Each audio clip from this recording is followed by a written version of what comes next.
ያንተ ባልሆነው ነገር መኩራት አይቻልም።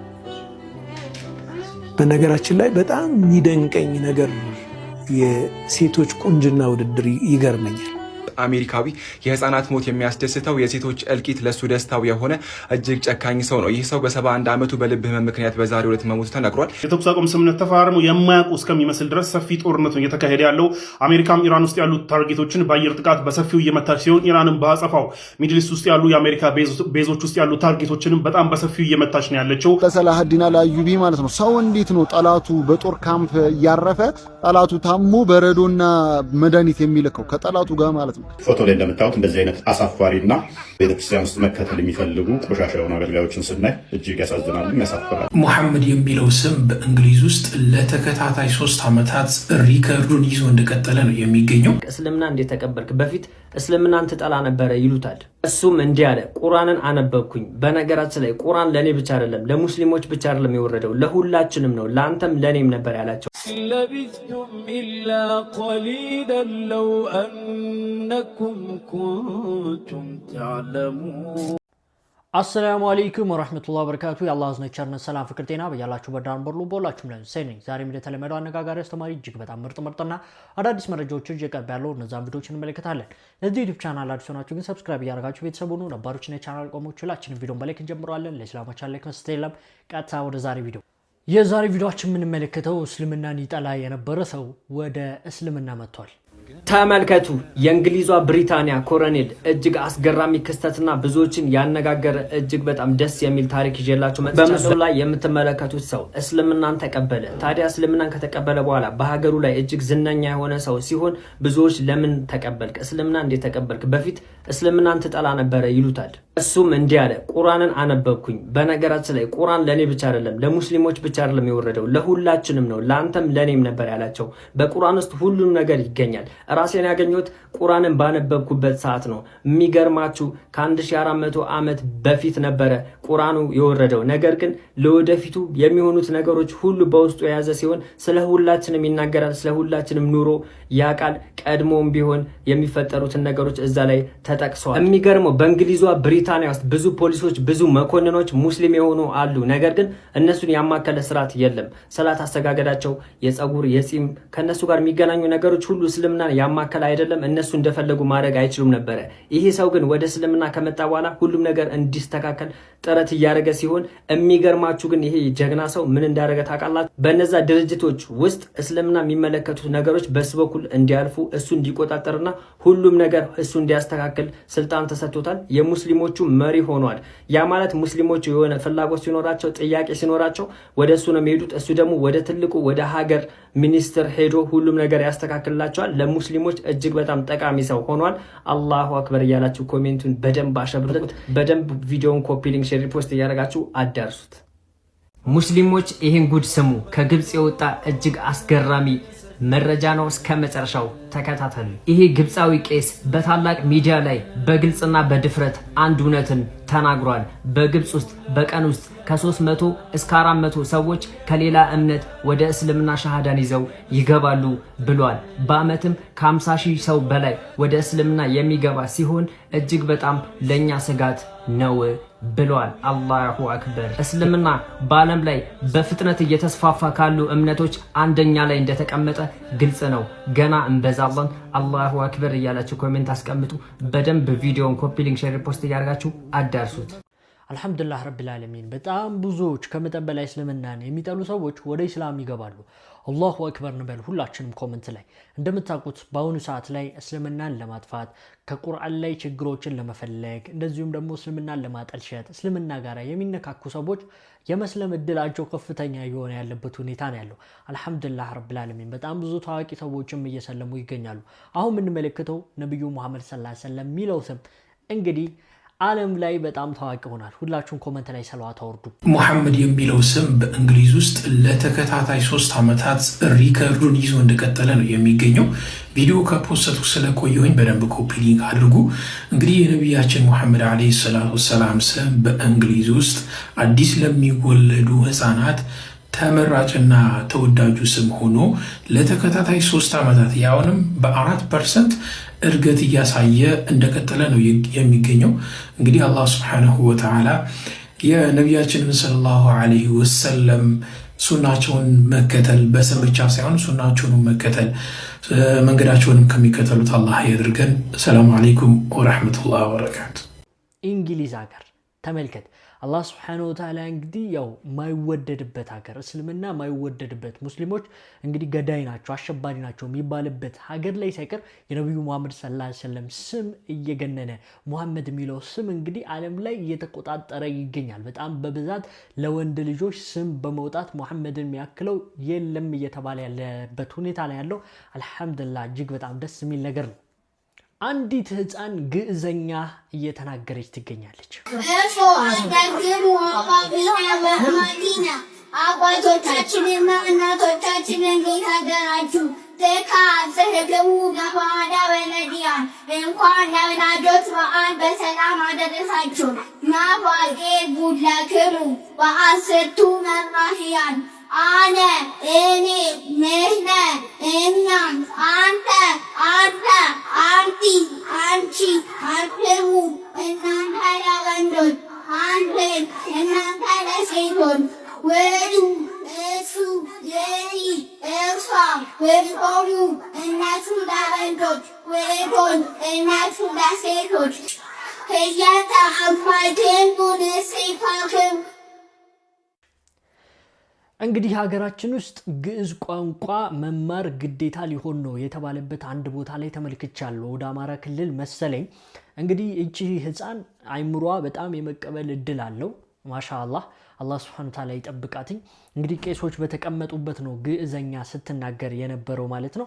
ይቺ ሴት እንግዲህ አረብኛ መማር አለባት። አረብኛ ለኢትዮጵያውያን በሙሉ እጅግ በጣም አስፈላጊ ነው። በነገራችን ላይ ይህ ግዕዘኛ ቋንቋ ለሀገር ውስጥ ብቻ ነው የሚያገለግለው እዚሁ ኢትዮጵያ ውስጥ። እሱንም በጣም ጥቂት ቦታ ላይ ነው ግዕዘኛ ቋንቋ ኢትዮጵያ ውስጥ እየተጠቀሙበት ያሉት። ነገር ግን አረብኛ በዓለም ላይ ከእንግሊዘኛ በላይ ነው በነገራችን ላይ የሚነገረው። እንደዚሁም ደግሞ በህዝብ ብዛት እንኳን ብዙዎች በማውራት አረብኛ የሚያክለው የለም እና አረብኛም ለልጆች ቢሰጥ ትምህርቱ በተለያየ ቦታ ላይ እንግዲህ ጥሩ ነው። ግን ብዙ ካፊር የሆኑ ሰዎች አረብኛ ትምህርት መሰጠቱ በጣም ያናደዳቸውና እንደዚሁም ደግሞ በጣም በቃ ከእስልምና ጋር ጥላቻ ስላለባቸው ብቻ ቁርአን በአረብኛ ስለሆነ ብቻ በጣም እየተበሳጩ ያሉበት ሁኔታ አለ።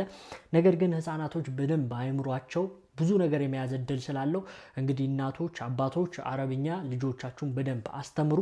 እንደዚሁም ሌሎች ቋንቋዎችንም ቢለምዱ ጥሩ ነው። ነገር ግን ግዕዘኛ ቋንቋ መልመዳቸው ምንም ጥቅም የለውም።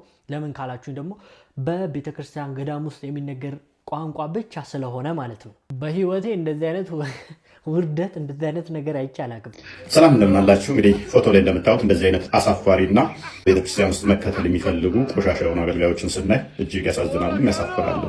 እንደነኛ አይነት ውርጋት የሆኑ አገልጋዮች ወደ ቤታችን ቢመጡ ህጻናታችን ልጆቻችንን ልንደብቅ ነው ማለት ነው። ልጆች ያላችሁ አገልጋይ ተብሎ እንግዲህ የ5 ዓመት የ6 ዓመት ህጻን ሊካደጫችሁ እንደዚህ አይነት ውርጋጥና ቆሻሻ አገልጋይ ሲመጣ ለጋብቻ ይመኛታል፣ ለዝሙት ይመኛታል ብላችሁ ልደብቁ ነው ማለት ነው። ያለ እድሜ እንግዲህ ይሄ 38 ዓመት የሚሞላው የ6 የ7 የ8 የ10 ዓመት ልጅን የሚመኝ ከሆነ እንደነኛ አይነቶቹን ቆሻሻ እንኳን አገልጋይ ብሎ ለመጥራት የሚያገለግልበትን መስቀል ተቀብሎ ሱሪውን አውልቆ ገርፎ መላክ ነው። እንደተመለከታችሁት እንግዲህ አንድ ኦርቶዶክስ በቤተ ክርስቲያን ያገባት ልጅ ነው እያየን ያለ ነው። ልጅቷ እንደምታዩት እንግዲህ ገና የ12 ዓመትም አትመስልም፣ የ9 ዓመትም አትመስልም። በጣም ህፃን ነች። 8 ዓመቷ ምናምን ሊሆን ይችላል። እጅግ በጣም ያሳፍራል። በቤተ ክርስቲያን ነው እንግዲህ እየተጋቡ ያሉት እና ጀለስ ያው ስለ ነብዩ መሐመድ ሰለላሁ ዐለይሂ ወሰለም በጣም ብዙ ነገር ሲናገር ነበር ከዚህ በፊት እንደምታውቁትኝ ማለት ነው። ከ1400 ዓመታት በፊት ነብዩ መሐመድ ሰለላሁ ዐለይሂ ወሰለም ጊዜ የነበረው ትውልድ የ9 ዓመት ህፃን ልጅ አይሻን አግብቷል፣ እንደዚህ አድርጓታል፣ ብልግና ምናምን ሲያወራ የነበረ ግለሰብ ዛሬ እያፈረን ያለው እንግዲህ በቤተ ክርስቲያን ውስጥ ይሄ ነገር ሲካሄድ በጣም አሳፍሮታል። እሱ ያወራው ነገር ያ ሁሉ ነገር እንግዲህ ያው በራሱ ላይ ሲከሰትበት በጣም ሼም እያዘው ነው ያለው። ለማንኛውም እንግዲህ አላህ Subhanahu አላህ ሱብሓነሁ ወተዓላ ሁሌ እንዳዋረዳቸው ነው። ሁሌ ሚዲያ ላይ እንደተዋረዱ ነው። እንግዲህ የነብዩ መሐመድ ሰለላሁ ዐለይሂ ወሰለም አይሻ ማግባት አስመልክቶ እንግዲህ ብዙ አልባሌ ነገሮች ይባላሉ። ከ1000 ምናምን ዓመታት በፊት የነበረ ትውልድ የ9 ዓመት ሴት ልጅ ምን ትመስል ነበረ፣ ምን ታክል ነበረ የሚለውን እንግዲህ ያው ታሪኮችን ማየት ትችላላችሁ። እንደዚሁም ደግሞ ከዛ በፊት ወይም ደግሞ ከ1400 ዓመታት በፊት ምናምን ነገር የ9 ዓመት ህፃን ልጅ ማግባት በጣም ኖርማል ነበር። ምክንያቱም የዛን ጊዜ የነበረው ቻይና ላይ አሁን ላይ አይደለም፣ አሜሪካ ላይ ኢትዮጵያ ላይ አይደለም። የዛ ጊዜ የነበረ ሌላ ትውልድ ነው። አሁን ላይ ባለነው ትውልድ ግን እንደዚህ አይነት ነገር እያየን ያለንበት ሁኔታ አለ። ይህ እንግዲህ ለነሱ በአንድ ምላስ ሁለት ራስ የሚያስብል አይነት ድርጊት ነው የተደረገባቸውና እጅግ በጣም የሚያሳፍረው ነገር ደግሞ በቤተክርስቲያን መሆኑ ነው ይሄ ነገር። አልሐምዱሊላህ በሳውዲ የሚገኙ እስረኞች ተፈተዋል።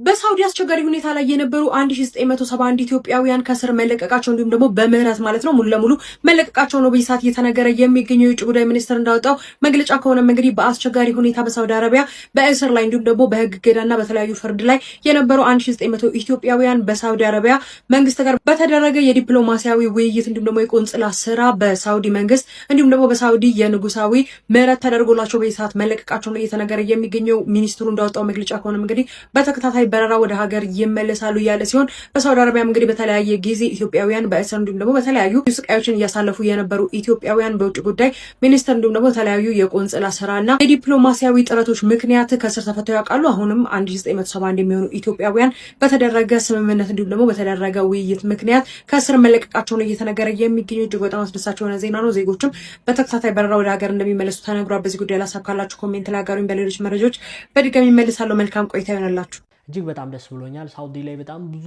ኢትዮጵያውያን ታስረዋል ማለት እንገነዘባለን። በዚህ መረጃ መሰረት አላህ ለሀገራቸው ሁሉንም በሰላም ያምጣቸው ላለው አላህ ፍትህን ይስጣቸው ላለው ቀጥዬ የምነግራችሁን መልእክት ኡስታዝ አህመድ ዲን ጀበል እንድታነቡት ከዚህም ባሻገር ደግሞ ለሚመለከታቸው አካላት እንድታደርሱት በማለቱ ምክንያት እኔ ወደ እናንተ አምጥቼ እያነገርኳችሁ እገኛለሁ። እናንተ ደግሞ ለሚመለከታቸው አካላቶች እንዲደርሳቸው አድርጉ። ከዚህም ባሻገር ደግሞ የሚመለከታቸው አካላቶች ደግሞ ይህን ቪዲዮ የተመለከታችሁት ከሆነ እነዚህን ጥያቄዎች ከ3 ነው ከ4 ቀን በኋላ በሚጀምረው የሀገራዊ ምክክር ኮሚሽን እንትን ላይ ስብሰባ ላይ እንድታቀርቡ ሰጀስት የተደረጋችሁት ወይም ደግሞ ምንድነው የቀረበላችሁ ጥያቄ ስለሆነ እንድታስቡበት ለማለት ያክል ነው። በዚህ አጋጣሚ ጽሁፉን ብትችሉ ሰዎች ነብት ሁላችሁንም መከራችኋለሁ። ኡስታዝ አህመድ ዲን ጀበል በ3 ነው በ4 ፓርቶች በአማርኛና በኦሮምኛ አድርጎ አጋርቶታል። እጅግ በጣም ጠቃሚ ነጥቦችን ያነሳበት ጽሁፍ ነው። እኔ ግን አጠር አድርጌ ነግራችኋለሁ። እናንተ ኮፒ ሊንክ፣ ሼር፣ ሪፖስት ያደርጋችሁ ማድረሳችሁን አትርሱ። ኡስታዝ አህመድ ዲን ጀበል ያጋራው ጽሁፍ በአጭሩ ሲጠቀለል ምን መሰላችሁ? ኢትዮጵያ የሁሉም ብሔረሰቦች የሁሉም ሃይማኖቶች ሀገር እንደመሆኗ መጠን በሁሉም ዘርፍ ላይ በትምህርት፣ በጤና፣ በጦር ሜዳ በተለያዩ ዘርፎች ላይ ብዙ ጀግኖች አሏት። ታዲያ ከሁሉም ብሔረሰብ ሆነ ከሁሉም የተውጣጡት ጀግኖች በኩል መጠን ሊወሱ ወይም ደግሞ ሊወደሱ ይገባል። ታዲያ ኢትዮጵያ እንደ ሀገር በአንድ ወገን ወይም ደግሞ በአንዱ ሳይድ እጅግ በጣም በጥሩ ሁኔታ ጀግኖች የተባሉት አካላቶች ይወሳሉ፣ በአንዱ በኩል ግን በስርዓት አይወሱም። ኢትዮጵያውያን ሙስሊሞች በተለይ ኢትዮጵያውያን ሙስሊሞች እንደ ኡሙ አይመን ነብዩ ሰለላሁ ዐለይሂ ወሰለም ከናቴ ቀጥላ እናቴ ያሏት ማለት ነው። ከዚህም ባሻገር እነ ቢላል ኢብኑ ረባህ፣ መሊክ አምባር ህንድ ላይ የነገሰው፣ ከዚህ ባሻገር ደግሞ ንጉስ ነጃሺ፣ ኢማም አህመድ ብዙዎቻችን ግራኝ አህመድ በሚለው ነው እዚህ ጋር የምናስታውሰውና ግራኝ አህመድ ወይም ደግሞ ኢማም አህመድ እንዲሁም ደግሞ በጣም ትልልቅ ጀግና ኢትዮጵያውያን በተገቢ ሁኔታ በሀገር ውስጥ ምን ስያሜ ያልተጣቸውም እንደምንድነው አደባባዮች ሊሆን ይችላሉ፣ መንገዶች፣ ሙዚየሞች፣ በጣም ብዙ ነገሮች ላይ እነዚህ ጀግኖች ቦታ ሳይሰጣቸው ገለል ተደርጓሉ። ነገር ግን እነዚህ ጠቀስኳቸውና ሌሎች ጀግኖች ከኢትዮጵያ ውጭ ባሉ ሀገራቶች ላይ እጅግ በጣም በትልቁ ክብር ተሰጥቷቸው ሙዚየሞችና መሰል በጣም ትልልቅ መንገዶች ምናምን ነገር በስማቸው በክብራቸው ተሰይመዋሉ። ኢትዮጵያ ግን ጀግኖቿን ረስታለች። ይሄ ነገር ሊታሰብበት እንዲሁም ደግሞ በሀገራችን የሚሰጡ የቦታ ስያሜዎች ሁሉንም ያካተተ ሊሆን እንደሚገባ ኡስታዝ አህመድ ዲን ጀበል አጋርቷል። ከዚህ ባሻገር በቴሌቪዥን ጣቢያዎች በተለያዩ ኢትዮጵያን ሊወክሉ በሚችሉ ኢትዮጵያውያን መድረኮች ላይ ሙስሊሞችን ያገለሉ ነገሮች ሊቆሙ ይገባል። ካለባበስ አንስቶ መሰል ነገሮችን አድርጎ ኢስላማዊ አለባበሶችን ለብሶ መገኘት እጅግ በጣም ሲገለል እንመለከተዋለን። ነገር ግን አሁንም ድረስ ይሄ ነገር ሊቀረፍ ይገባል። ከዚህ ባሻገር ደግሞ የተለያዩ ከውጭ ሀገራቶች የሚመጡ ሰዎች ምናምን በሚመጡበት ወቅት ኢትዮጵያውያን ሙስሊሞችን እሴት የሚያሳዩ ነገሮች እንግዲህ እንዳይታዩ የሚደረገው ነገር አለ። ታዲያ ይሄ ነገር ሊስተካከል ይገባል። እነዚህና መሰል ነጥቦችን ምንድነው ሀገራዊ ምክክር ኮሚሽኑ በሚያዘጋጀው ከ4 ቀን በኋላ የሚዘጋጀው እንትን ላይ እንድታነሱት ወይም ደግሞ ለውይይት እንዲቀርብ እንድታደርጉና ኢትዮጵያ የሁሉም ሀገር እንደመሆኗ መጠን ሁሉም ነገሮች በፍትሃዊነት እንዲነ እንዲነሱ ማድረግ እንደሚገባ ኡስታዝ አህመዲን ጀበል ያጋራ ሲሆን ኢትዮጵያውያን ምንድነው ሁሉ ጊዜ ፖይንቶች ሲነሱ ብሔር አካታችነት አካል ጉዳተኞችን አካታችናን ይባልና ልክ ደግሞ ሙስሊሙን የሚያካትት ወይም ደግሞ እምነትን የሚያካትት ነገር ይደረግ ሲባል ይሄ ነገር ተድበስብሶ ለማሳለፍ ይጣራል ብሏል። ይሄ ነገር ሊስተካከል ይገባል። ጥያቄዎች በአግባቡ ሊመለሱ ይገባል። ኢትዮጵያ የሁሉም እንደመሆኗ መጠን ሁሉንም የወከሉ አስያየሞች ሁሉንም የወከሉ መልከቶች ሊፈጠሩ ይገባል። ይህ እንደዚህ ሲሆን ሁላችንም ሀገራችንን በጋራ የተገነባች ሀገር እንደሆነች ለሁሉ ማሳየት እንችላለን። ሀገራዊ ስሜቱ እንግዲህ ጠንከር ይላል የሚል ሀሳብን ኡስታዝ አህመዲን ጀበል አጋርቷል። እጅግ በጣም ጽድት ያለ ምርጥ ጽሁፍ ነው ያጋራው። እንግዲህ እኔም እዚህ ቡሌቲ ላይ የተወሰነው ቆርጬ ያጋራችኋለሁ። ከዚህ ባሻገርም ቴሌግራም ቻናል ላይም ቁጭ አደረግላችኋለሁ። ከዚህ ባሻገር ደግሞ እናንተ ደግሞ ኡስታዝ አህመዲን ጀበል በየትኛውም በፌስቡክም በቴሌግራም ሄዳችሁ ማግኘት ትችላላችሁ። አንብቡት፣ የምር አንብቡት። በጣም አጭር ነው እንደነገርኳችሁ፣ በኦሮምኛና በአማርኛ ነው። መሐመድ አሊ ቡርሃንን ፎቶ ያስኩላችሁ ዛሬ ወንድማችን መሐመድ አህመድ ረሺድ መጽሐፍ መሐመድ የሚለው መጽሐፍ ባቡረያን ጦር ኃይሎች መስጊድ ተመርቆ ነበረ። ታዲያ እሱም መጥቶ ቆንጆ ንግግር አድርጎ ነበረ። ከዚህ ባሻገር ሌሎችም ትልልቅ የሚባሉ ሰዎችም ቦታው ላይ ተገኝተው እጅግ በአማረ መልኩ ፕሮግራሙ ተጠናቋል። ወንድማችን እንግዲህ መጽሐፉን እየገዛችሁ ለማበረታታት ሞክሩ። እንግዲህ ቀጣይ ስራዎችን ከዚህ በላይ አጠናክሮ እንደሚሰራ አውርቶ ነበር። እንግዲህ አላህ ይጨምርለት። ገና ታዳጊ የሆነ ልጅ ነው። ነገር ግን በድፍረት እንግዲህ አቅሙን ለማውጣት ሞክሯል። ሁላችንም እንግዲህ ልናበረታው ይገባል ብዬ አስባለሁኝ። ኤኒዌይስ መጽሐፉን የምታገኙባቸውን አማራጮች እጠቁማችኋለሁ። ከዚህ ባሻገር አበረታቱት ምናምን ነገር እና ቦታው ላይ ደግሞ ጨረታ ምናምን ብላችሁ እንትን ያላችሁ ሰዎች ምንድነው የገዛችሁ ሰዎች ምናምን ብር ያስገባችሁ ካላችሁ አስገቡ እንደተባላችሁ ምክረ መንገድ ልንገራችሁ ማለት ነው። ሰላም አለይኩም፣ ይመቻችሁ። ሀገራችን ውስጥ ያየነው የመኪና ላይ አደጋ የደረሰበት አደጋ እንግዲህ ኮንስትራክሽን ላይ የሚሰሩ ሰዎች ሊጠነቀቁ ይገባል። ይሄ ነገር ሰውን ቢያገኝ ምንም ሊምር አይችልም ሰውን እና እንደዚህ አይነት ነገር በጣም ኬርለስነትን ነው የሚያሳየው። ከላይ እንግዲህ ወደቀ ነው። በተለይ ደግሞ አሁን ዝናባማ ነፋሳማ አየር ስላለ እንደዚህ አይነት አደጋዎች በጣም የመከሰት እድል አላቸውና ጥንቃቄ መደረግ አለበት። ሰው ባለመጎዳቱ ግን እጅግ በጣም ደስ ብሎኛል።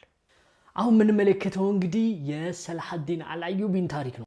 ወገን እኔ አያገባኝም። ዛሬ የምነግራችሁ ስለ ሰላሐዲን አልአዩቢ ማለት ነው። ሰው እንዴት ነው ጠላቱ በጦር ካምፕ እያረፈ ጠላቱ ታሞ በረዶና መድኃኒት የሚልከው ከጠላቱ ጋር ማለት ነው። እንዴት ነው ሰው ጨረቃን በፈገግታ ቀና ብዬ አላይም ቤተል መቅዲስን ነጻ ሳላወጣ ብሎ እንዳለውም ማለት ነው እንዳለውም እስከዚህ እድሜው ድረስ ቤተል መቅዲስን ነጻ እስከሚያወጣ ድረስ ጨረቃን በቀና ብሎ አረ ተውት። ዛሬ የምነግራችሁ ታሪክ ማለት ነው። እናንተ ደግሞ ፎሎውና ኮፒ ሊንክ እያደረጋችሁ እስከ መጨረሻው ድረስ ማዳመጣችሁ እንዳይረሳ። ወደ ጭውቱ ስንመለስ ማለት ነው ሰላሐዲን አልአዩቢ ማለት ይኸውላችሁ በሳይኮሎጂ በስትራቴጂ ምናምን እንደዚህ ስነ ልቦና ነበር የሚያጠቃው ማለት ነው። እንዲህ ጦርነት ምናምን ወፍ በጣም ነበር የሚዋጋው፣ በጣም ነበር የሚጋደለው። ነገር ግን የስነ ልቦና በጣም ያጠቃቸው ነበር። ምሳሌ የሃዲን ጦርነት ላይ የፈጸመውን ነገር ልንገራችሁ ወንድሜ። እነሱ ገስግሰው እንዋጋለን ቁጥር በዛት አለን ብለው ሲመጡ እሱ እንዳደረገ ታውቃለች። ጫኮን በሙሉ ማለት ነው አንድ ሳያስቀር በረሃ አድርጎ አቃጠለውና የምንጭ መጠጫ ጉድጓዶችን እንዳለ ደፈናቸው። ሰዎቹን በቃ በረሃብና በጥማት ነበር የገደላቸው ቀድሞ ማለት ነው። በቁጥር ቢበልጡትም በዛ ስትራቴጂ አሸነፈው። እንግሊዝ ንጉሱን ሪቻርድ ራሱ ማለት ነው በአንድ ጊዜ በጦርነት ላይ በጦር ካምፓቸው ለየብቻ በጦርነት መሃል ይታረፍ የለ እንደዛ አድርጎ በጣም በታመመበትና በጣም በተጎዳ ሰዓት ማለት ነው ይሄ በረዶ ምናምን አድርጎ በጣም አይደለ በረዶ ምናምን አድርጎ ልኮ ገና የራሱን ስፔሻል ዶክተሮች ልኮ እንዲታከም አድርጓል። እና ሰላሐዲን አልአዩቢ ለእንትኖቹ ለጠላቶቹ ራሱ በጣም ምሳሌ ሆኖ ያገለገለና በጦርነት ብቻ ሳይሆን በስነ ልቦናም ሆነ በፍቅር ሰው መግዛት እንዴት እንደሚቻል እኔ ከብዙ ጦረኞችና ከብዙ መሪዎች መሃል አይቼዋለሁ። ነገር ግን በፍቅርና በስነ ልቦና ጥቃት ነበረ ሰውየው በጣም የሚጋደለው የነበረው ማለት ነው። እንደ ሌሎቹ ሰይፍ በጣም አያነሳም ነበረ። በስትራቴጂና በፍቅር ይገልሃል፣ ታስረክባለህ ሀገርህን ማለት ነው ቀድሞ። እምቢ ካልክ ደግሞ ሰይፉ ከወጣ ያንተን አናት ሳይበጥስ አይመለስም ወንድም። ታዲያ ከሱ ምን እንረዳው?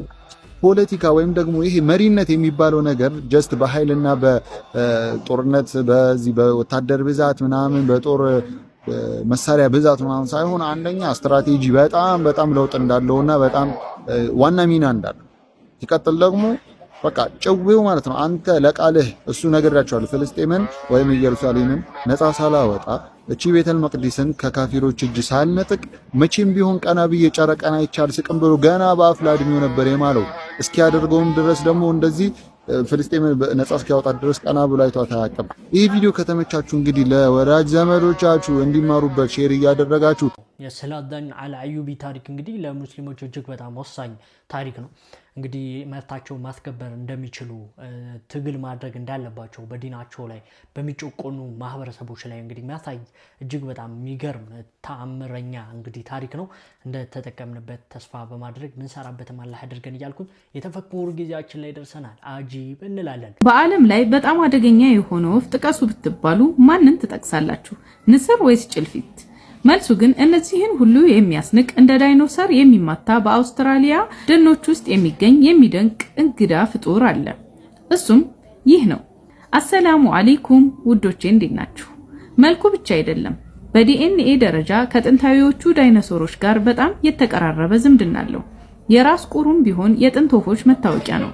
እግሩ ልክ እንደ ሹል ቢላዋ የሚያክል ጥፍር አለው። ይህ ጥፍር በአንድ ምት ብቻ የትኛውንም ጥላት መጉዳት ወይም መግደል የሚችል ነው። ካሳዋሪዎች የዝናብ ደኖችን ለመትከል ትልቅ ሚና አላቸው። ትላልቅ ፍራፍሬዎችን በሙሉ ይወጡና በሌላ ቦታ በሰገራቸው አማካኝነት የዛፍ ዘሮችን በመበተን ደኖች መልሰው እንዲያቆጠቁጡ ያደርጋሉ። ይህን ወፍ በዱር ውስጥ ብታዩት ምን ታደርጉ ነበር? መሮጥ ወይስ ፎቶ መነሳት? አስተያየታችሁን ኮሜንት ላይ አስቀምጡልኝ። እንደዚህ አይነት እውነተኛ መረጃዎች እንዳደርሳችሁ ይህንን ቤት ፎሎ ማድረግ አትርሱ። ኮፒ ሊንክ አድርጉልኝ። እወዳችኋለሁ።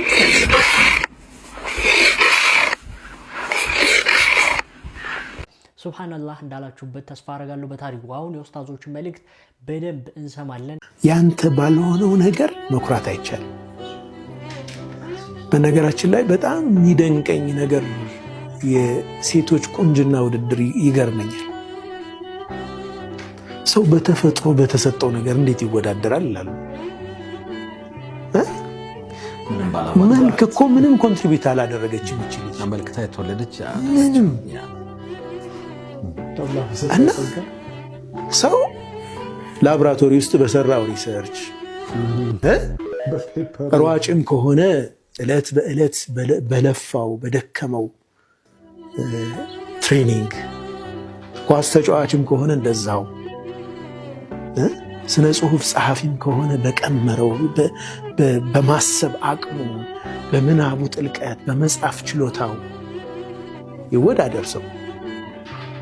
በመልክ እንዴት ነው የሚወዳደረው? ያው ሌላ ዓለም ስላለ ኢንዱስትሪ ፋሽን ኢንዱስትሪው ማሻሻጫ ስለሆነ ነው። ወልሙተሸቢዕ ቢማ ለም ይዕጣ ከእንትንም ጋር ይገናኛል። አንተ ኖሮህም ያንተ ባልሆነ ነገር ማለት ነው። አለህ እኮ ግን ያንተ አይደለም እኮ። ለምንድን ነው የምትኮራው በዛ ነገር ላይ? ይሄ የአላህ ፈድል ነው። የቂኑ አላህ ነው ልቤ ላይ ያመጣው ካለ በማንኛውም ጊዜ ደግሞ ሊቀይርበት እንደሚችል ሙቀሊበል ቁሉብ ስለሆነ አላህ ልቦችን ገለባባጭ ስለሆነ ያንን ስለሚፈራ ተሸቡዕ ማድረግን ይጠነቀቃል አሉ። ብቻህን በወንክበት ጊዜ ያለህ ማንነት ያ ነው ያንተ ማንነት ማለት ነው። እውነተኛ መገለጫ። ዛሬ ብቻችን ሞባይል ላይ ስንሆን፣ ብቻችን ከሰዎች ተነጥለን ስንቀመጥ፣ ወጣቶች ዛሬ ሞባይል አላቸው፣ የብቻቸው ክላስ አላቸው። እስኪ ማን ነው በዛች ሰዓት ላይ ቁርአን ሙራጃዓ የሚያደርግ ልጅና በዛች ሰዓት ላይ ሌላ ፋሕሻ ነገር የሚያይ ልጅ ማንነቱ የሚለካው ያ ነው? ማንም የለም እኮ አባቱ አያይም፣ እናቱ አታይም፣ ማንም ጓደኞቹ የሉም፣ ብቻውን ነው። ረቂቡ ግን አላህ ነው።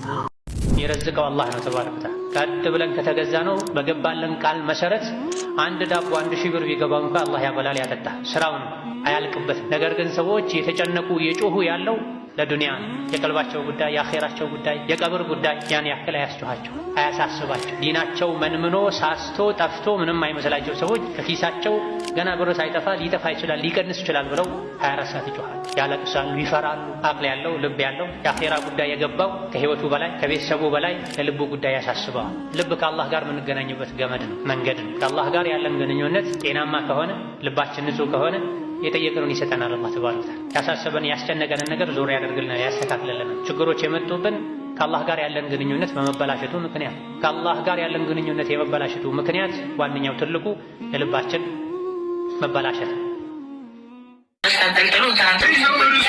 የነቢዩ መሐመድ እውነተኛ የፈጣሪ ነቢይ ናቸው አይደል? ነቢይ ናቸው፣ ነቢይ አይደል? ይህን ጥያቄ ተመሰሶበት አለበት። ለሲሳይ አድርሱልኝ ይህንን ቪዲዮ። ነብዩ መሐመድ አለይሂ ሰላቱ ወሰላም እውነተኛ የአምላክ ነብይ ናቸው።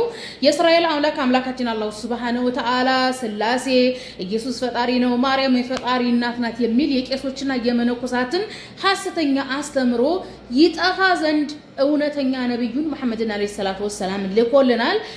ነብዩ መሐመድ እንዲህ ነው እያሉ ከሚሳደቡ የስላሴ ዶክትሪን አማኞች ወንጌሉን ገልጠው ስላሴ የሚል ከወንጌል ያሳዩን፣ ማርያም ፈጣሪን ወለደች የሚል ከወንጌል ያሳዩን፣ ኢየሱስ እግዚአብሔር ነው፣ ኢየሱስ ከፈጣሪ የተገኘ ፈጣሪ ነው፣ እግዚአብሔር ነው የሚል ከወንጌል በማሳየት የነብዩን አለይሂ ሰላቱ ወሰላም እነሱ እንደሚሉት ሐሰተኝነት ማሳየት ይችላሉ።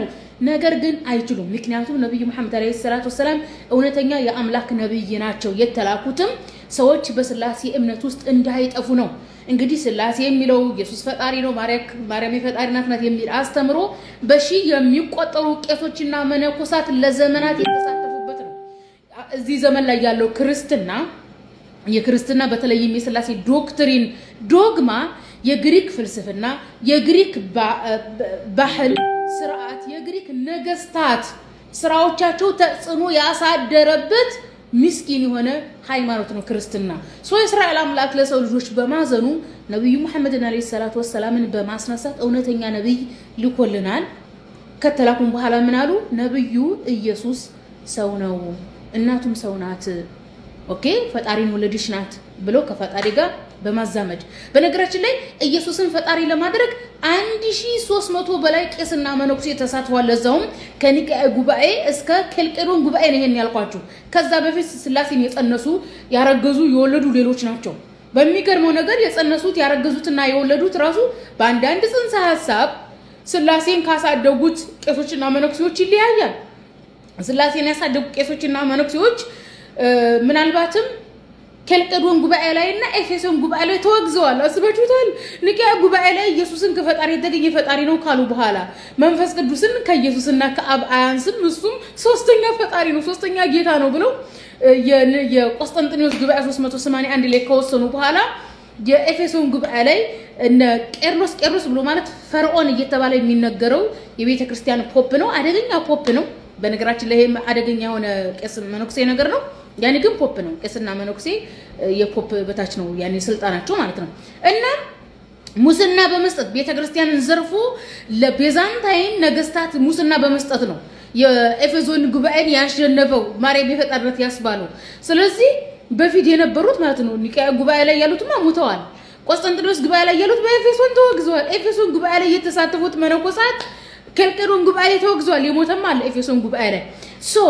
አምላካችን አላህ ሱብሃነሁ ወተዓላ ቀሳውስትና ቀሶቻችሁና መነኮሳቶቻችሁን አማልክት አድርጋችሁ አታያዙ ያለው ቁርአን ላይ ለዚህ ነው። ስለዚህ ይሄን ቪዲዮ ሼር አድርጋችሁ ለሲሳይ አድርሱልኝ። ክርስትና ኢየሱስን ፈጣሪ የሚለው አለባበሱ ኢቭን እንዲህ ብሎ የሚጸልዩት ራሱ ይሄ የጥንት የግሪካውያንና የሮማውያን ስርዓት እንጂ አይሁድ እንዲህ ብሎ ወይም እንዲህ ብሎ አይጸልይም።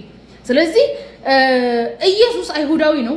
ይሄንን አይሁዳዊ ግለሰብ ወስደው ነው ከግሪክ አማልክት ጋር፣ ከግሪክ ስርዓት ጋር፣ ከግሪክ ታሪክ ጋር፣ ከግሪክ ፖለቲካ ጋር፣ ከግሪክ ፍልስፍና ጋር፣ ከግሪክ ነገስታት አስተሳሰብ ጋር አንድ ላይ አቀላቅለው የዚህ ዘመን ክርስትና የወለዱት ማለት ነው። መስጂድ ውስጥ ሱና ሶላት እየሰገድን ኢቃም ቢደረግ ምን ማድረግ ነው ያለብን የሚል ጥያቄ ነው። እንግዲህ ሁላችንም የሚመለከት ነው። መስጂድ የሚገባ ሙስሊም ሁሉ ሱና ይቆማል። ሱና ከቆመ በኋላ ኢቃም ይባላል። ኢቃም ሲባልበት ምንድነው ማድረግ ያለበት? በዑለሞች መካከል ኺላፍ ያለባት መስአላ ነች። እቺ መስአላ ከፊሎቹ ዑለሞች ያቋርጥ የደረሰበት ደረጃ ይድረስ፣ አንድ ረካዓ ይስገድ፣ ሁለት ረካዓ ይሁን፣ ሳይጨርስና ሳያሰላምት ኢቃም ከተባለ ወደ ሶላቱ ነው መቀላቀል ያለበት እንጂ ይሄንን ሱናውን እጨርሳለሁ ማለት አይገባውም ያሉ ዑለሞች አሉ። መነሻቸውም የነብዩ አለይሂ ሰላቱ ወሰላም ሐዲስ ነው።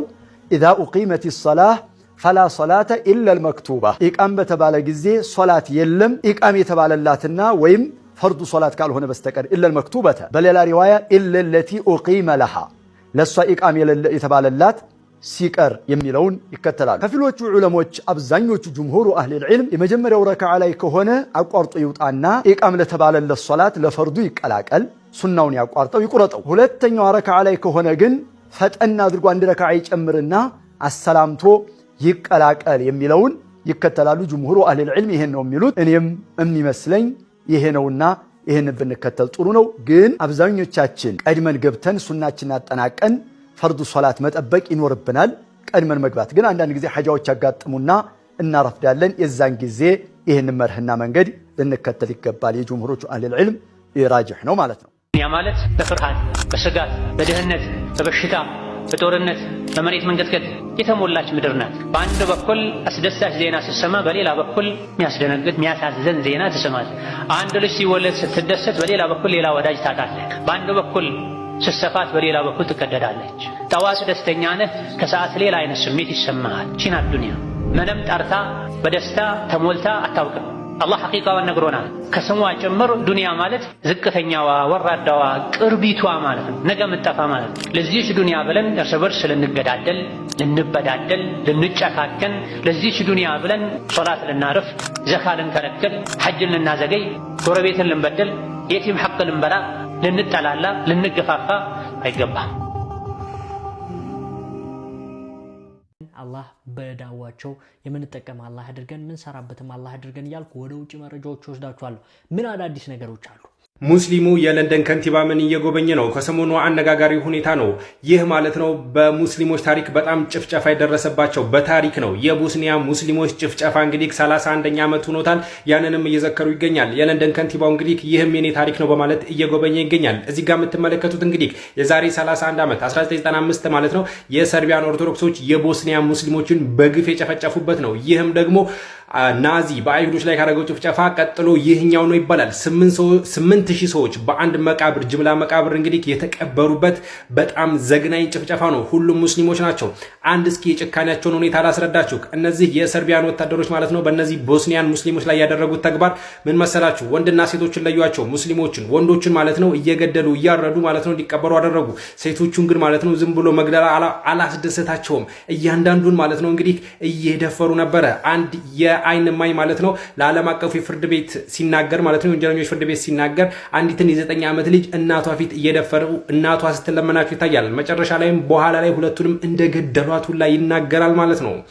እናም ይህ ጭፍጨፋ እንግዲህ ካሁን ላይ 31ኛ ዓመት እየተዘከረም ይገኛል። ይህ የ31ኛ ዓመት ለየት የሚያደርገው ደግሞ ቤተሰብ እንግዲህ የቤተሰቦቻቸውን አጽም አሁን ላይ እያስወጡ ይገኛሉ። እስካሁን ወደ 1000 የሚሆኑ አጽሞች የት እንደገቡ አይታወቅም። እንዳልኳችሁ 8000 ሰዎች በጥይትና እንደዚሁም ደግሞ እየታረዱ የተቀበረበት ነው። ይህ በጣም አሳዛኙ ሙስሊሞች ማለት ነው በአውሮፓ ምድር የከፈሉት ከባድ መስዋዕትነት ነው። እንግዲህ ካሁን ላይ 31ኛ ዓመት የደረሰው ሙስሊሞች ግን በዓለሙ ያልከፈሉት መስዋዕትነት የለም ከረሱል አለይሂ ሰላቱ ወሰላም ጊዜ ጀምሮ። ሱብሃንአላህ። የምዕራባውያን ሚዲያዎችን ተገዳድሮ ወደፊት መውጣት የቻለና ለዓለም ሕዝብ ድምፅ መሆን እየቻለ ያለው አልጀዚራን የመሰረቱ ሚጥጥያዋን የባህረ ሰላጤ ሀገር ከፍተኛ ኢኮኖሚ ካላቸው ሀገራት ተርታ ያሰለፉ ታላቅ ሰው ዛሬ ከዚህ ዓለም በሞት ተለይተዋል። የኳታር የቀድሞ መሪ መሐመድ ቢን ሐላፍ አልታኒ ከዚህ ዓለም በሞት ተለይተዋል። እኚህ ሰው የኳታር ዜጎች ሙሉ ለሙሉ ሊባል በሚችል ደረጃ የሚወዷቸው፣ የሚያፈቅሯቸው፣ የሚያከብሯቸው ናቸው። ለሀገራቸው በሰሩት ዘመን ተሻጋሪ ስራ ሁሌም የሚታወሱና ጠንካራ መሪ ነበሩ። በ74 ዓመታቸው ከዚህ ዓለም በሞት ተለይተዋል። የኢትዮጵያ ጠቅላይ ሚኒስትር አብይ አህመድን ጨምሮ የተለያዩ የአፍሪካ መሪዎች ለኳታር መጽናናትን ተመኝተዋል። እነዚህ ሁለት ውጋትና የቀጠናው ስጋት የሆኑ ሀገራት አሁንም ጦርነቱን አፋፍመው ቀጥለውታል። ሁርሙዝ ሰርጥም እንደ አዲስ ተዘግቷል። የአሁኑ ጦርነት ደግሞ ለየት የሚያደርገው እስከዛሬ ከነበረው ዝም ብሎ መነካካት እየሰፋና እጅግ በጣም ሰፊ የሆነና የተኩስ አቁም ስምምነት ተፈራርመው የማያውቁ እስከሚመስል ድረስ ሰፊ ጦርነት ነው እየተካሄደ ያለው። አሜሪካም ኢራን ውስጥ ያሉት ታርጌቶችን በአየር ጥቃት በሰፊው እየመታች ሲሆን ኢራንም በአጸፋው ሚድልስት ውስጥ ያሉ የአሜሪካ ቤዞች ውስጥ ያሉ ታርጌቶችንም በጣም በሰፊው እየመታች ነው ያለችው። ባህሬን ውስጥ፣ ቀጠር ውስጥ፣ ኩዌት ውስጥ፣ ጆርዳን ሁሉ አልቀረም ምናምን። በአሁኑ ጦርነት ደግሞ በባለፈው ጦርነት ተነክታ የማታውቀው ኦማን ሁሉ አልቀረላትም። ከሁለት ቀን በፊት የኢራኑ ፎሬን ሚኒስትር አባስ አራግጂ ኦማን መተው ውይይት አድርጎ ነበር ኦማኖች ጋር። ነገር ግን መተው ዘይሯቸው ከተመለሱ ከሰዓታት በኋላ እንግዲህ መልሶ መተው የዘየራቸው የኢራን ባለስልጣን ሳይሆን የኢራን ባሊስቲክ ሚሳኤል ሆኗል ማለት ነው። ኦማኖችን ባሊስቲክ ሚሳኤልና ድሮን ጥቃት እንግዲህ እየደረሰባቸው ይገኛል።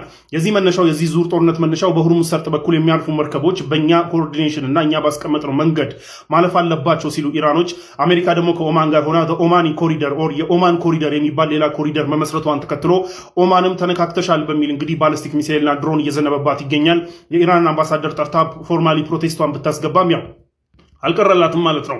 በሌላ በኩል እንግዲህ በዚህ በባለፈው ጦርነት በጣም ለረጅም ጊዜ ሳትመታ ቀርታ የነበረችው ቀጠር እንዲሁም ደግሞ ሜሞራንደም ኦፍ አንደርስታንዲንጉን በማስማማትም ደግሞ በጣም ከፍተኛ አስተዋጽኦ ስለነበራት በጦርነቱ ወቅት ሳትመታ ረጅም ጊዜ ቆይታ የነበረችው ቀጠር አሁንም መመታቷ ቀጥሏል ማለት ነው። የቀጠር ፎረን ሚኒስቴር ባይ ዘ ዌይ ከሁለት ቀን በፊት አባስ አራግጂ ኦማን በሚመጡ ሰዓት እሳቸውም ኦማን መጥተው ተገናኝተው ነበር፣ ከኢራን ፎረን ሚኒስቴር ጋር ተገናኝተው ነበረ። እሳቸውም ቢሆኑ እንግዲህ ልክ እንደ ኦማን ከፎረን ሚኒስቴሩ ጋር ከተገናኝተው ከተመለሱ ከሰዓታት በኋላ እንግዲህ ባሊስቲክ ሚሳይልና ድሮን ወደ ቀጠር የቀጠር ውስጥ የሚገኘው አልዑደይድ ኤርቤዝ መጥቷል ማለት ነው። ባሊስቲክ ሚሳይልና የድሮን ጥቃት ተፈጽሟል ማለት ነው። ከዛ ውጪ ባህሬን ውስጥ ያለው የባህር ኃይል የአሜሪካ ባህር ኃይል እንትን ከባድ ጉዳት ደርሶበት በጣም ሲቀጣጠል የታዩበት ነገሮች አሉ። ኩዌት ውስጥ የመሳሰሉ ሀገራቶች ውስጥ እንግዲህ ኢራን አጸፋ መልሳ ጉዳቶችን እያደረሰች ነው ያለችው። ሁርሙዝ ሰርጥም ደግሞ ተዘግቷል። የቀጠሩ ባይደው የሚገርመው ነገር እንግዲህ የቀጠር ውስጥ ባሊስቲክ ሚሳይልና ድሮን ተልኮ ፍንዳታ እያፈነዳ ባለበት ሰዓት በትላንትናው ዕለት የቀጠሩ መሪ ሼክ ተሚም ቢን ሐመድ አልታኒ አባት የሆኑትና ፎርመሩ አሚር አልዋሊድ ወይም አባትዮ አሚር የሚባሉት እንግዲህ ሼክ ሐመድ ትላንት ሞተው ነበር ታውቃላችሁና ባሊስቲክ ሚሳይል ተኩሶ እዛ እየፈነዳ ባለበት ሰዓት የእሳቸው ሞት ሲሰማ ደግሞ ኢራኖች ያው ከባሊስቲክ ሚሳይሉ ጋር አብረው ለሞታቸው የሀዘን መግለጫም ልከው ነበረ which is funny። ለማንኛውም ግን አሁንም ተስፋፍቶ ቀጥሏል። የኢራን ሪቮሉሽነሪ ጋርድ ደግሞ ሁርሙዝ ሰርጥን ሙሉ ለሙሉ ዘግቻለሁ ብሏል። ሴንትኮም አልተዘጋም። የአሜሪካ ሴንትኮም ሴንትራል ኮማንድ አልተዘጋም፣ እለፉ እንደልባችሁ ቢልም ማን ሴንትኮምን አምኖ ያልፋል ነው።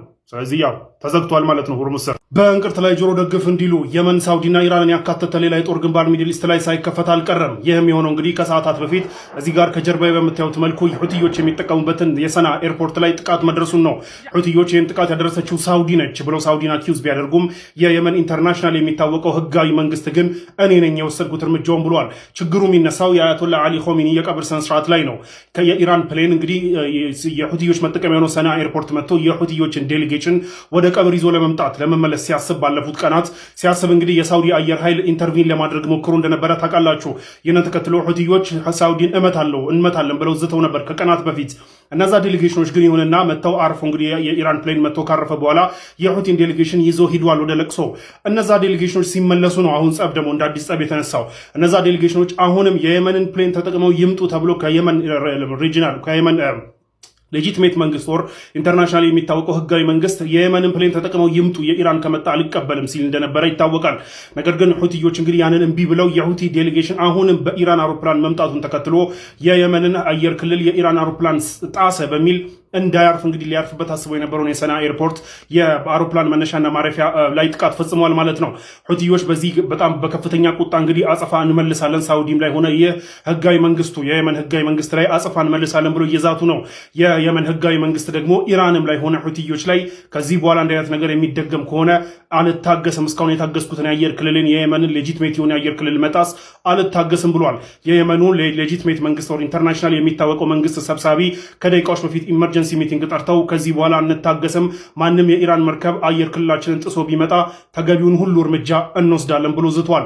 ለማንኛውም የሁቲዮችን ዴሌጌሽን ይዞ ሲመለስ የነበረው የኢራን ፕሌን ሰና ኤርፖርት ላይ ሊያርፍ ሲያስብ እንግዲህ ይህ ጥቃት መድረሱን ተከትሎ አቅጣጫውን ቀይሮ ሁደይዳ ላይ ማረፉ ታውቋል ማለት ነው። በአሁኑ ሰዓት ሰበር ዜና ሰምቷል። የአሜሪካኑ ፕሬዚዳንት ስለ ሆርሙዝ ሰርጥ ቁርጡን ተናግረዋል። ከፎክስ ኒውስ ጋር በነበራቸው ኢንተርቪው እንደተናገሩት ከሆነ የሆርሙዝ ሰርጥን ለ50 ዓመታት ስንጠብቀው ቆይተናል። እኛንም ጋርዲያን ኤንጅል ማለት ትችላላችሁ ወይም ጠባቂው መልአክ ማለት ትችላላችሁ። ነገር ግን ላለፉት 50 ዓመታት ምንም አይነት ክፍያ ሳንጠይቅ ነበር ይህንን ጥበቃ ስናደርግ የነበረው። በአሁኑ ሰዓትም የተለያዩ ሀብታም ሀገራት ከጎናችን ስለሆኑ የሆርሙዝ ሰርጥን የግላችን እናደርገዋለን፣ ጥበቃችንም እንቀጥላለን። ተቆጣጥረነውም ከዛ ብር የምናገኝ ይሆናል። የአሜሪካን ወታደሮችን ላይፍ እና ህይወት ከባድ ችግር ውስጥ አስገብተን ነው ይህንን ጥበቃ የምናደርገው። ይህንም ተግባር በምናደርግበት ወቅት ገንዘብ እናገኛለን፣ ሊከፈለን ይገባል፣ ሀብታም እንሆናለን ሲሉ የአሜሪካኑ ፕሬዚዳንት ዶናልድ ትራምፕ በአሁኑ ሰዓት ተናግረዋል። ይህንንም በአሁኑ ሰዓት የተቀባበሉት ያሉት እንግዲህ የኢራን ሚዲያዎች ነው። እንደምትመለከቱ እንግዲህ ፖስት እያደረጉ ይገኛሉ። ኢራንስ ምን አይነት መልስ ልትመልስ ትችላለች? የአሜሪካኑ ፕሬዚዳንት ዶናልድ ትራምፕ የሆርሙዝ ሰርጥ እንቆጣጠራለን፣ ብርም እናገኝበታለን ሲሉ ተናግረዋል። በአሁኑ ሰዓት ዓለማችን በዛሬው ዕለት የተገላገለችውን ወይም ደግሞ ያረፈችውን አንድ ጨካኝ ሰው ላስተዋውቃችሁ። እዚህ ጋር የምትመለከቱት አሜሪካዊ የህፃናት ሞት የሚያስደስተው የሴቶች እልቂት ለሱ ደስታው የሆነ እጅግ ጨካኝ ሰው ነው። ይህ ሰው በ71 ዓመቱ በልብ ህመም ምክንያት በዛሬው ዕለት መሞቱ ተነግሯል። ይህ ሰው የአሜሪካ ሴናተር የሆነው ሊንድሴ ግርሃም ይባላል። ይህ ሰው እንግዲህ የጋዛ ህጻናት ይጨፍጨፉ፣ ጋዛ ትውደም ሲል የነበረ ከዚህም ባሻገር ኢራናውያን መጨፍጨፍ ነው ማለቅ አለባቸው ሲልም ጭምር ሲያበረታታ የነበረ እንዲሁም ደግሞ አሜሪካ ለእስራኤል ከፍተኛውን ድጋፍ እንድታደርግ በአሜሪካ ምክር ቤቶች ውስጥ ሆኖ በሰፊው ሲቀሰቅስ ወይም ደግሞ ሲያግዝ የነበረ ሰው ነው። እንዲህ የሱ ሞት ተከትሎም እንደውም የእስራኤሉ ጠቅላይ ሚኒስትር ምን አለ መሰላችሁ? እስራኤል ትልቅ ወዳጇን ወይም ትልቅ አጋሯን አታለች፣ አሜሪካም ደግሞ አርበኛዋን አታለች ሲሉ የሀዘን መግለጫ ማውጣታቸው እየተዘገበ ነው የሚገኘው። እኔ እንደው ከሞት በኋላ እንግዲህ መተሳሰብ የሂሳብ የሚባል ነገር ባይኖር ኖሮ እንደዚህ አይነት የልጆችና የህፃናት ምንድነው ጨፍጫፍ የሆኑ ሰዎች አስቡት። ወላሂ በቃ ከሞት በኋላ ያለው ላይፍ ስታስበው ይሄ ነገር ደስ የሚለው ኢኒዌይስ ከአላህ ጋር ሂሳቡን ይተሳሰበዋል። እንግዲህ የዚህ ሰው መሞት እየተነገረው ነው የሚገኘው። ይህን ሰው ዓለም ተገላገለችው እንጂ ሌላ ምንም ሊባል አይችልም። በልብ ምክንያት መሞቱ ነው የተነገረው። ይሄን መረጃ ያላደረሳችሁ ብዬ ነው።